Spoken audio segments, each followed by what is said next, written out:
Hello বন্ধুরা, তো চলে এসেছি নতুন একটা ভিডিও নিয়ে মুভি হয়ে বস চ্যানেলে। তো গতকাল রাতে অ্যাকচুয়ালি এই ভিডিওটা ছাড়ার কথা ছিল। তো এবং তারপরে হচ্ছে পরিশক্তি দুটো মুভির ভিডিওটা ছাড়ার কথা ছিল, তো বাট একটা ব্যস্ততার মধ্যে দিয়ে ছিলাম, তার জন্য ছাড়তে পারিনি। তো আগে হচ্ছে এই ভিডিওতে হচ্ছে আমি যেটা রিভিউ করবো সেটা হচ্ছে চিরঞ্জীবী, নয়নতারা, ভেঙ্কটেশ অভিনীত মুভি মানাশঙ্করা বারপ্রসাদ গারু। এবং হচ্ছে এর ডিরেক্টর হচ্ছে অনিল লবিপুড়ি। অনিল লবিপুড়ি আমি অলরেডি বলেছি F2, F3 এই মুভিগুলো করেছে। আর লাস্ট ইয়ার সংক্রান্তি করেছিল, এবং তারপর হচ্ছে যে ভগবান কেসরি যে এটা আছে সেটা করেছিল। তো আমার প্রথমে F2টা দেখেছিলাম, বাট ওটা ওই রিলের মতো করে আসছিল, তো তারপর খুব একটা ভালো লাগেনি আমার। বাট ভগবন্ত কেসরি এবং হচ্ছে সংক্রান্তি যেটা লাস্ট ইয়ার ভেঙ্কটেশের সাথে করেছিল, সেটা দুটোই কিন্তু খুব সুন্দর লেগেছে আমার মুভিটা। স্পেশালি হচ্ছে ভগবন্ত কেসরি, আই থিঙ্ক সবাই মানে সবাই দেখেছে, ঠিক আছে, মানে ইউটিউব হোক, ফেসবুক হোক, যেখান থেকে হোক, সব জায়গায় সবাই দেখেছে মুভিটা, সেটা নিয়ে কোনো রকমই কেউ ডাউট করবে না। তো এবারে প্রশ্নটা হচ্ছে যে এই মুভিটা নিয়ে, তো এই মুভিটা আমি ফার্স্ট মানে কিরকম হয়েছে এক কথায় যদি কেউ বলতে বলে,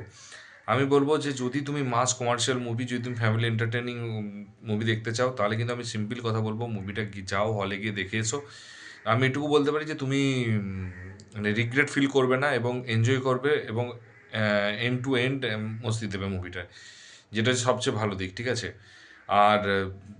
এবং হচ্ছে প্রচণ্ড যে ইউনিক স্টোরি, কিন্তু সেটা কিন্তু আমি আবারও বলছি, ইউনিক স্টোরি থাকবে না নেই, কিন্তু যে হ্যাঁ প্রচণ্ড ইউনিক স্টোরি একটা রয়েছে, যেটা হচ্ছে তোমার খুব ভালো লাগবে। ইউনিক নয়, বাট যেটুকু আছে, যেটা আছে সেটা কিন্তু এন্টারটেন হবে এবং এনজয় করবে, এটুকুই বলার আছে। তো এবার হচ্ছে স্টোরির মধ্যে ডিসকাশনে আসা যাক। তো স্টোরিটা হচ্ছে এটাই যে এনআইএ ওর একজন এজেন্ট ছিল, চিরঞ্জীবী। এবং তারপরে হচ্ছে যে তার সাথে নয়নতারার হচ্ছে বিয়ে হয়। এবং নয়নতারার বিয়ে হওয়ার পর এবং তারপরে একটা ব্যাপার আছে, এবং নয়নতারা হচ্ছে খুব বড়লোক ফ্যামিলির মেয়ে। আর এ হচ্ছে মধ্যবিত্ত, যেহেতু এনআইএ অফিসার, ঠিক আছে, তো গভর্নমেন্ট অফিসার আমরা জানি কত বড়লোক হয় বা কী হয়। এবং তারপরে নয়নতারার ফ্যামিলির সাথে হচ্ছে চিরঞ্জীব একটা ঝামেলা হয়। এবং তারপর তারা সেপারেশনে থাকে, এবং সেপারেশন থাকার পর তারপরে এবং তারপর খবর পায় এনআইএ ওদের ভিতরে এজেন্ট থেকে খবর পায় যে নয়নতারার ফ্যামিলির উপর এবং ওর বাবার উপর কোনো অ্যাটাক আসবে, এবং সেটাকে সে কীভাবে সামলাবে, তো মানে কীভাবে সামলাবে এটা একটা ফার্স্ট কথা।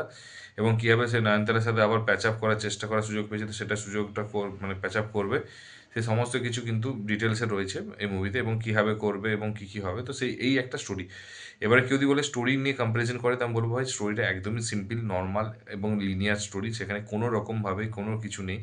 বিশাল কিছু সাসপেন্স থ্রিলার বিশাল কিছু নেই। বাট একটা জিনিস কি, যে রিপ্রেজেন্ট, অ্যাকচুয়ালি আমরা যেটা বলি যে ডিরেক্টর রিপ্রেজেন্টেশনটাই হচ্ছে ম্যাটার করে, কীভাবে ও নিয়ে যাচ্ছে, কীভাবে ও এগিয়ে নিয়ে যাবে, কীভাবে হচ্ছে খাবে খাবে বসিয়ে বসিয়ে মুভিটাকে হচ্ছে আগে প্রোগ্রেসিভ করবে, সেটাই হচ্ছে দেখার বিষয়। এবং সেটাই কিন্তু এখানে ডিরেক্টর কিন্তু দেখিয়েছে, এবং সেটাই কিন্তু অ্যাপ্রিসিয়েট করার মতো, এবং যেটা খুব ভালো লাগবে। তো এই জিনিসটা একটা খুব সুন্দর লেগেছে, ঠিক আছে। এবং তারপরে হচ্ছে কমেডি, ঠিক আছে। তো এই মুভিতে অ্যাকচুয়ালি আমরা কিছু মাস এন্টারটেইনার মুভিতে কী হয়, যে আমাদের যেটা হয় সেটা হচ্ছে অ্যাকশন, কমেডি, ইমোশনস, একটা ফ্ল্যাশব্যাক, এবং হচ্ছে ড্রামাস, এই সবগুলোই থাকবে, ঠিক আছে। এবং সবগুলোর যে এলিমেন্ট, প্রত্যেকটা এলিমেন্ট সমান থাকবে, এবং প্রত্যেকটা এলিমেন্ট ভালো থাকবে, ঠিক আছে। এবং লার্জার দ্যান লাইফের মুভিতে অ্যাকচুয়ালি এইগুলোই হচ্ছে ব্যাপার থাকে। তো এই জিনিসগুলো ম্যাটার করে। তো এই তার মধ্যে হচ্ছে অলরেডি বললাম comedy just comic timing. Seriously সত্যি কথা বলতে কি, চিরঞ্জীবী পলিটিক্সে আসার আগে অ্যাকচুয়ালি এই টাইপের অনেক মুভি করেছে, প্রচুর মুভি করেছে এই টাইপের, কমেডি হোক বা অ্যাকশন হোক। তো তার মধ্যে, এবং আমি সত্যি কথা বলতে কি, লাস্ট মানে 10 বছরে মানে ব্রুসলিতে হচ্ছে ফার্স্ট একটা, মানে বহুদিন পর মানে অ্যাক্টিং লাইন থেকে সরে যাওয়ার পর ব্রুসলি যে মুভিটা ছিল, যেটা হচ্ছে ওর ছেলে রামচরণ তেজের মুভি ছিল, তো সেই মুভিটাতে হচ্ছে অনেক দিন পর হচ্ছে রবি তেজা এসেছিল এবং ক্যামিও করতে। তো তারপরে হচ্ছে ও কাইতি যে বিজয় সিনেমা ছিল, সেটা হচ্ছে রিমেক করেছিল। তো সেটা এই মানে কাইদি নাম্বার মনে হচ্ছে 150 ছিল মোস্ট প্রবাবলি। তো ওই মুভিটা, ওই দুটো মুভি করেছিল, এবং ওইটার দিয়ে হচ্ছে কামব্যাক হয়েছিল। বাট তারপরে হচ্ছে বহু মুভি হচ্ছে মাঝখানে সেরকমভাবে কামব্যাক ইন দ্য সেন্স কি হচ্ছে, যে মানে এর আগে করেছিল, এবং তারপর পলিটিক্সে ঢোকার পর তারপরে আবার যখন এসছে অনেকদিন পর, তো সেই জন্য তাকে কামব্যাক করতে বলে, যেটা মনে হচ্ছে ফ্লপ ডিজাস্টার কাজ। তারপরে মুভিগুলো প্রত্যেকটাই ডিজাস্টার বলা যাবে না, বাট ফ্লপ বা সেমি হিট, অ্যাবাভ এভারেজ, এরকম টাইপের মুভি হচ্ছিল। তো প্রপার কামব্যাক হচ্ছিল না। তো এই মুভিতে কিন্তু অনিল লবিপুড়ি হচ্ছে কিন্তু প্রপার কামব্যাক দিয়েছে, এবং এবং সেই যে পুরনো ঘরানার যে কমেডিটা, সেই কমেডিটা কিন্তু এখানে দেখা গিয়েছে, ঠিক আছে, এবং ওর হাসি, ওর অ্যাক্টিং, ও কমিক টাইমিং দুর্ধর্ষ লেগেছে, ঠিক আছে। অ্যাকশন, আমি ফার্স্টেই বলেছিলাম যে এটার অ্যাকশন যে ডিজাইনটা লেগেছে, যে অ্যাকশনের যে ডিজাইনটা ছিল, যেটা আমি ওই লাল রঙের হচ্ছে একদম পুরো ব্ল্যাক করে লাল গাড়ি নিয়ে যে ঢুকেছিল, ঠিক আছে, তো সেই জায়গাটাতে যে ডিজাইনটা দেখিয়েছিলাম, আমি অলরেডি বলেছিলাম যে ওটা ডিজাইনটা খুব সুন্দর লেগেছে, এবং সত্যি মুভিতে কিন্তু অ্যাকশনটা কিন্তু দারুণ লাগবে, খুব সুন্দর লাগবে, এবং ইমোশনাল, এবার প্রচুর ইমোশনাল স্কোপ ছিল না, কিন্তু যেটুকু ইমোশনাল স্কোপ ছিল, ঠিক যেমন ওই আম, মেয়ের সাথে একটা বাচ্চা মেয়ে ছিল, তো সেই বাচ্চা মেয়ের সাথে একটা ইমোশনাল একটা ঘটনা ছিল, তো ইমোশনালি যে জিনিসটা ওইটা কিন্তু খুব সুন্দর টাচ, মানে মানে খুবই সুন্দর, মানে মানে লাগছিল মনে, ঠিক আছে, মানে অ্যাকচুয়ালি ইমোশনাল টাচ ছিল, ঠিক এটা শুধু ইমোশনাল টাচ ছিল, এবং তারপর হচ্ছে নয়নতারার সাথে একটা ইমোশনাল একটা মোমেন্ট ছিল, তো সেই মোমেন্টগুলো হচ্ছে খুব সুন্দর করে দেখিয়েছে, এবং মানে দারুণ লেগেছে ইমোশনাল, এবং বিজিএমটা মানে অ্যাকচুয়ালি এটাই আমি ফার্স্টেই বলছিলাম, ট্রেলার দেখে বুঝেছিলাম যে বিজিএমটা হচ্ছে যখন একটা মাস কমার্শিয়াল মুভি হয় এবং প্রত্যেকটা এলিমেন্ট ইকুয়ালি থাকে, তখন কিন্তু বিজিএমের কাজটা একটু কঠিন হয়ে যায়, তার কারণ হচ্ছে প্রত্যেকটা মুভি, প্রত্যেকটা সিন, প্রত্যেকটা জনার, ডেফিনেটলি প্রত্যেকটা আলাদা জনার তৈরি হচ্ছে, ড্রামাতে আলাদা জনার, অ্যাকচুয়ালি কমেডি আলাদা জনার, ইমোশনাল একটা আলাদা জনার, অ্যাকশন একটা আলাদা জনার, ঠিক আছে, তো প্রত্যেকটা জনারের যেহেতু রয়েছে, তো প্রত্যেকটা জনার হচ্ছে ডিফারেন্ট ডিফারেন্ট মিউজিক ডিজার্ভ করে, তো প্রত্যেকটা মিউজিকগুলোকে এত সুন্দর করে ট্রান্সফার, মানে এত সুন্দর করে হচ্ছে ট্রানজিশন দিয়েছে এবং এত সুন্দর করে বানিয়েছে মিউজিকটা, সত্যি কথা বলতে কি দারুণ লেগেছে মিউজিকটা, ক্যামেরা অ্যাঙ্গেল বা ক্যামেরা ওয়ার্ক বা সিনেমাটোগ্রাফি, যে কালার গ্রেডিং যেগুলো দিয়েছে, সেগুলো কিন্তু প্রত্যেকটাই কিন্তু খুব সুন্দর লেগেছে, এবং প্রপার অ্যাকচুয়ালি চিরঞ্জীবী মাস মাসালা মুভি লেগেছে, এবং তারপরে হচ্ছে ভেঙ্কটেশের হচ্ছে এন্ট্রি, ঠিক আছে, তো আমি সত্যি কথা বলতে কি, বাঙালি কেন প্রত্যেকটা যেটা নর্থ, মানে সাউথ ইন্ডিয়ান থেকে শুরু করে প্রত্যেকেই কিন্তু এই ভেঙ্কটেশ, আমরা তিন থেকে চারটে অ্যাক্টরকে হচ্ছে ছোটোবেলা থেকে চিনতাম, তার মধ্যে যেমন নাগার্জুনের যে মেডি যে ওয়ান ম্যান আর্মি হোক, বা ভেঙ্কটেশের হচ্ছে তখনকার দিনে ওই সেই একটা সিনেমা বহুবার দেখা, যেটা হচ্ছে মিঠুনের সিনেমা করেছিল, ঠিক আছে, যে দুই ভাইকে নিয়ে, ও একজন মানে তো দুই ভাইকে নিয়েছিল এবং ও একা হচ্ছে ওর বড় ভাই ছিল, তো সেই ব্যাপারটা, বা চিরঞ্জীবীর ক্ষেত্রে বলছি, যেটা ভিক্টর মুভিটা করেছিল বাংলাতে, যা রিমেক করেছিল, তো সেইটা, এবং প্রসেনজিতের মানে প্রচুর প্রসেনজিতের মুভি আছে, সেগুলো প্রত্যেকটা অনেকগুলি রিমেক আছে মুভি, তো শ্বশুরবাড়ি জিন্দাবাদ এই মুভিগুলো যেমন, ঠিক আছে, তো চিরঞ্জীবী হচ্ছে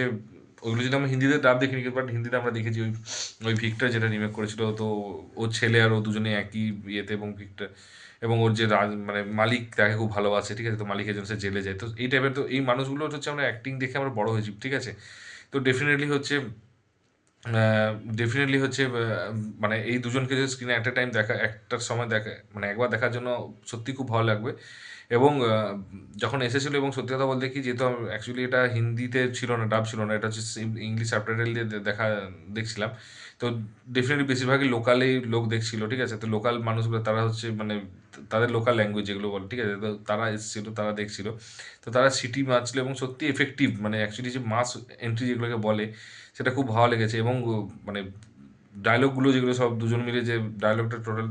দিয়েছে, যেটা চিরঞ্জীবী যে ডায়লগগুলো, যে মুভমেন্টগুলোকে দিয়েছে, এবং যে মানে সোয়াগ এবং দেখিয়ে করেছে, সেটা সত্যি খুব ভালো, মানে খুব সুন্দর, মানে এক্সিকিউট করেছে, ঠিক আছে, খারাপ, এবারে যদি কেউ বলে নেগেটিভ দিক আমি হচ্ছে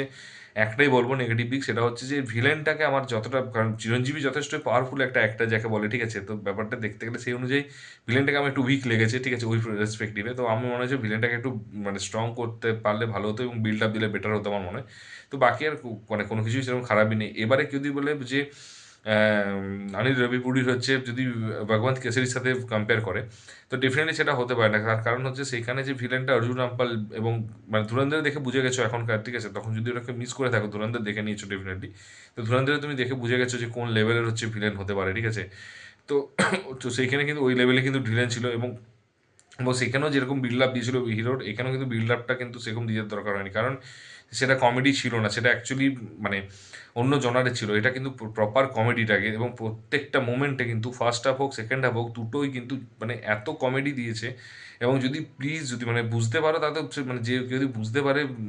ভাষাটা তেলেগু, তাহলে তো মোটামুটি সে ডেফিনেটলি ফরশোর যাবে তেলেগু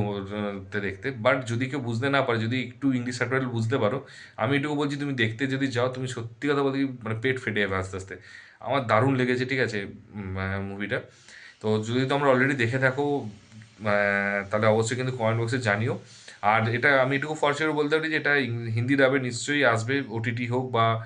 কোনো ওটিটিতে নিশ্চয়ই আসবে বা কোনো ইয়েতে ইউটিউবে ডেফিনেটলি যখন আসবে তখন অবশ্যই দেখো, তারপরে কিন্তু দেখে অবশ্যই কমেন্ট বক্সে মনে করে কমেন্ট বক্সে জানিও কিন্তু কেমন লেগেছে। আর যদি হিন্দিতে দেখতে মানে যদি ইংলিশ সাবটাইটেল দেখতে যেতে চাও তা দেখতে যেতে পারো। কলকাতায় খুব লিমিটেড শো আছে, বাট দেখে মানাবে, ভালো লাগবে। আর যদি ভিডিওটা ভালো লেগে থাকে তাহলে একটু লাইক কমেন্ট শেয়ার করো বন্ধুদের মধ্যে। আর চ্যানেলে যদি নতুন হতো একটু সাবস্ক্রাইব করে দিও। দেখা হচ্ছে পরের ভিডিওতে। ভালো থেকো, take care, tata, bye by.